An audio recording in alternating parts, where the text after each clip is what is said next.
Graça e paz, meus amados irmãos, muito bem-vindos a mais uma aula de resumo do nosso curso básico de escatologia. É importante que eu esclareça para os irmãos que nós fazemos um trabalho que ensina o aluno a pensar. Você tem todo o direito de fazer perguntas, de questionar, entendeu? Inclusive eu estou esperando a sua pergunta, caso você tenha alguma. E assim, nós sempre fazemos esse pequeno vídeo de resumo, mas o resumo nunca é igual à aula. Ele é um resumo. Então, é muito bom que você assista a aula, que você participe e você venha complementar com esse material que vai junto com a apostileta e mais aquele vídeo que é o deverzinho de casa para sempre assistir, que nesse caso você vai ver, é o vídeo que fala sobre os 24 anciões. Então, vamos lá. Nós vamos ver hoje mais alguns capítulos do Apocalipse, a começar pelo capítulo 13, onde fala sobre a besta que sobe do mar, a besta da terra e a marca da besta, que é o 666. É importante falar que todas as vezes que é citado mar no Apocalipse, nós falamos de comunicação. Por quê? Porque o mar, dentro da simbologia bíblica, significa comunicação porque ele comunicou todos os ambientes. Ele foi ambiente das grandes navegações, porque ele foi o grande terreno de correio e de comunicação e de transporte dentro dos tempos antigos e também da Idade Média até hoje. O mar ele tem esse atributo, essa prerrogativa. Então, toda vez que você ouvir falar de mar, é comunicação. Então, quando uma besta sobe do mar, significa que a besta ela entra no espaço de comunicação coletivo. E nós vivemos em um tempo em que a comunicação é feita em tempo real, graças à internet, televisão por satélite, redes de televisão, informática, enfim. O que nós podemos dizer é o seguinte: quando a gente fala do mar, é comunicação, publicidade, informação, distorção de informação. Tanto que quem estuda comigo sabe que nós usamos um termo chamado 3M, sem nenhuma referência à marca, que é movimento de massificação de mentiras, onde a gente vê que nos veículos de comunicação é muito comum, é muito normal que as pessoas veiculem informações falsas para manipular a opinião pública. Isso acontece constantemente. Então a besta que sobe do mar é isso. É muito mais um movimento usado pela besta da terra, que aí terra é domínio, é governo. A besta, ela é um sistema de governo que surgiu há muito tempo atrás. Para você ter uma ideia, a primeira notícia desse tipo de sistema de governo está no reinado de Salomão. É verdade. Presta atenção que em um determinado período do reinado de Salomão, o Israel não foi reino, ele foi império. Por quê? Como você sabe, Salomão ele teve 1000 mulheres, né? E as suas esposas, que eram princesas, algumas delas eram princesas herdeiras, princesas regentes. E a monarquia, ela sempre passa ao homem a prevalência da coroa. Então, o que acontece? Salomão, através desses casamentos, ele reinou. Então, o que acontece? Não era só Israel, era também aqueles reinos ligados a Salomão por conta desse casamento, fazendo com que ele governasse não só Israel, mas esses outros reinos, transformando o grande império. Mas isso durou pouco tempo. Contudo, o tempo que durou, aconteceu o seguinte: sabe-se quando tem diversas nações com a mesma moeda, acontece o seguinte: a taxa de importação e exportação cai e o poder aquisitivo sobe. Automaticamente existe um efeito de prosperidade. Olha bem, característica régia do governo de Salomão, até que ele pecasse e se dissolveu isso. Então essa política de poligoverno centralizado é a besta, ou seja, é um sistema de governo polinacional que tem diversas nações. E isso, se tem notícia, começou com Salomão, mas tem outros exemplos dentro da história. O interessante é que você vê que enquanto Salomão foi fiel, não houve guerra. Entendeu? Porque esse é um sistema que inibe, já como ele não tem só uma nação, tem diversas nações, então ele não tem só um exército, ele tem diversos exércitos. A glória de Salomão era em cima disso.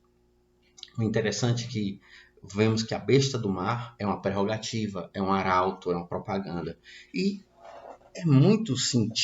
faz muito sentido você ver isso, porque nós estamos vivendo esse tempo da informação e conspirando para um governo único, para uma moeda única. Você já ouviu falar muito bem disso. O interessante é que nós já temos a União Europeia, fala-se de Mercosul, fala-se do petrodólar, que são já os Emirados Árabes, né? Então, o que acontece? Esses blocos eles vão começar a se organizar em moedas, conspirando para uma moeda única, porque aí haverá o quê? A quebra de pelo menos 75% de impostos de importação e exportação. Com isso, o poder aquisitivo sobe e o mundo entra em uma situação de extremo conforto comercial e financeiro, o que é mais uma arma do anticristo dizendo que trouxe estabilidade ao mundo, quando na verdade foi apenas um efeito dominó dessa instrumentalização de governo que é a besta. O interessante é que a besta ela tem uma marca, um controle, que é o 666. O 6 como o número do homem, então a gente vê que é um triunvirato de antropopatria, ou seja, antropolatria, ou seja, você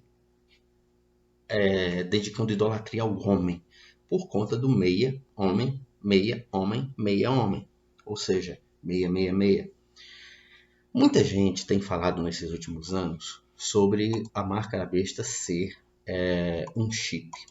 Eu preciso dizer uma coisa. É uma interpretação superficial e sem fundamentação. Porque a maioria dos argumentos eles têm uma sutil, uma suave conexão por coincidências.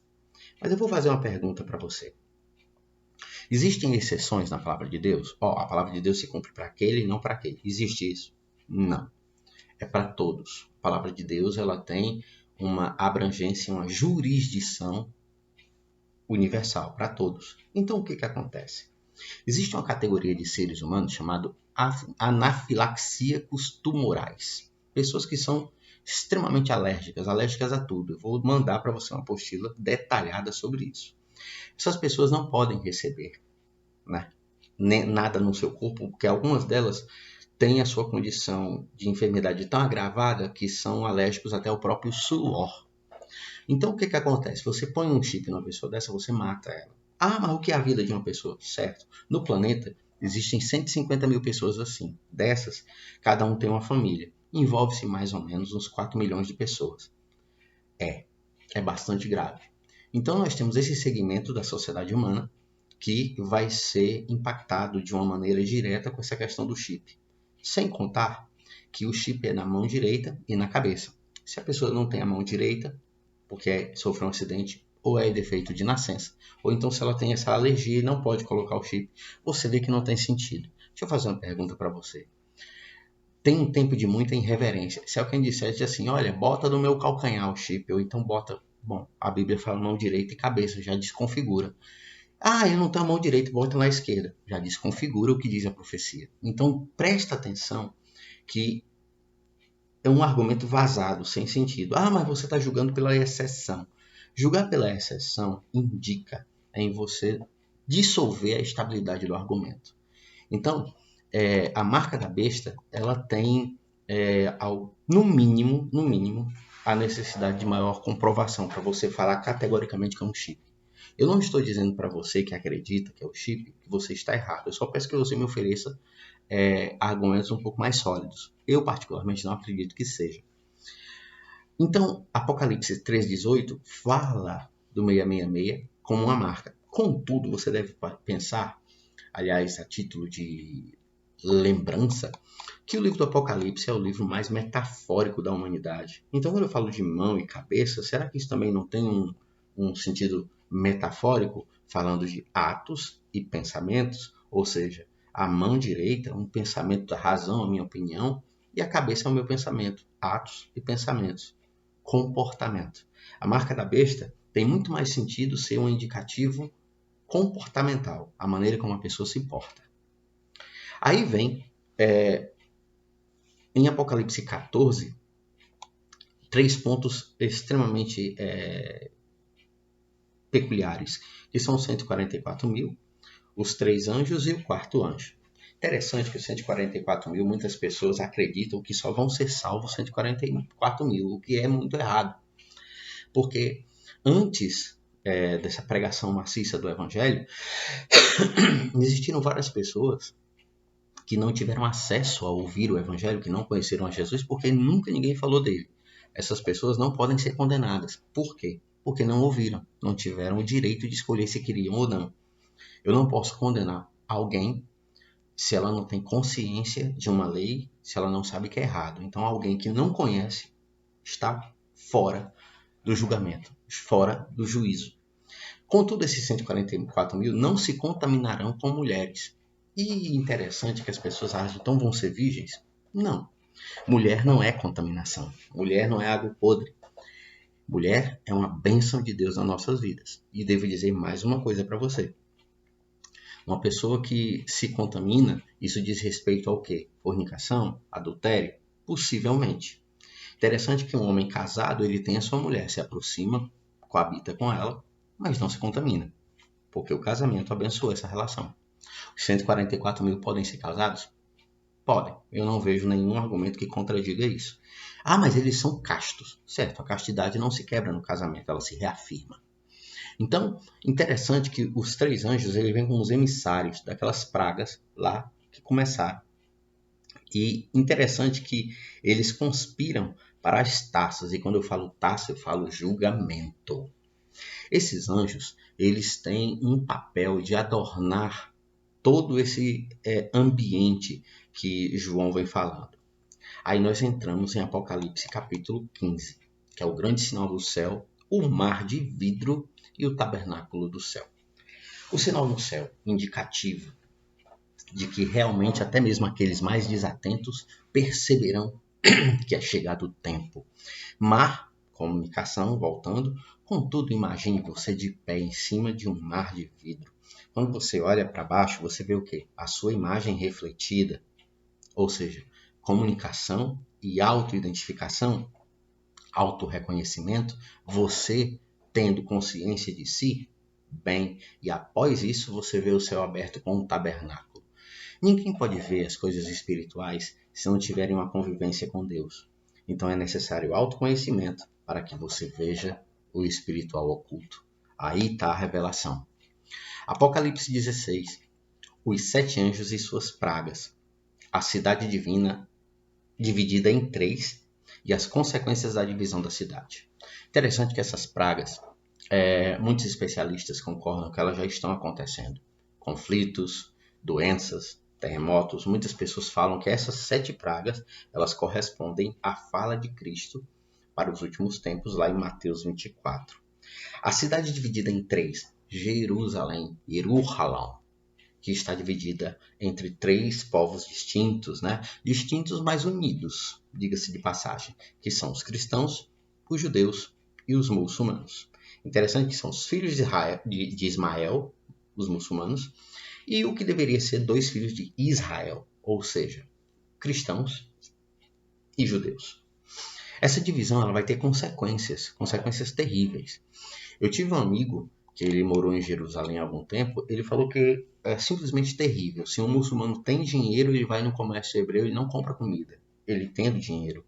E assim acontece entre cristãos e todos, mesmo que professem uma crença de misericórdia, o que é uma coisa indizível. Mas é realidade. Essas consequências, até hoje, elas perturbam muito, muito, muito, muito, muito a cabeça de quem estuda isso.